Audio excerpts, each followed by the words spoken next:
Recording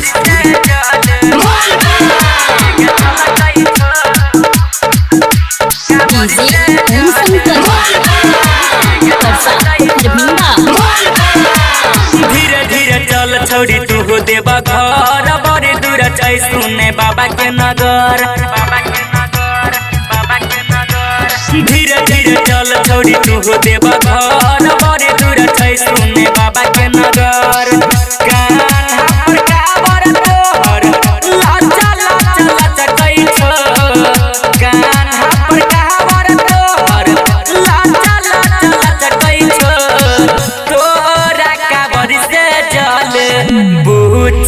छलकै छ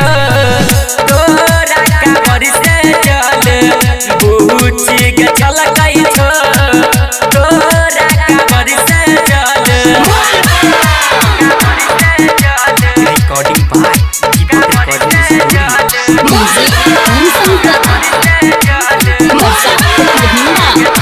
बहिर के छौड़ी तू गेरवर के सहारी भूखल छ जे नासा तो सोमवारी बहिर के छौड़ी तू गेरवर के सहारी भूखल छ जे नासा तो सोमवारी सुल्तानगंज में फिर देख ना झलकै छो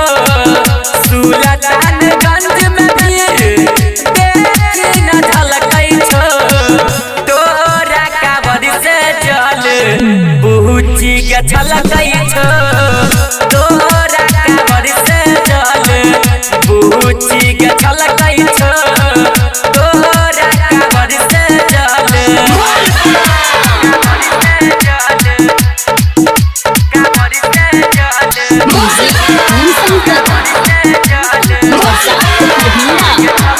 राजू राजा अंकित बन के पगड़िया चलवा चढ़ावे जाए देवघर नगरिया काजल अंकित बन के पगड़िया चलवा चढ़ावे जाए देवघर नगरिया रोहिया में चलते तोहर पैर भटकै छो रोहिया में चलते तोहर पैर के भटकै छो तोरा काबर से चल बुची के झलकै छो।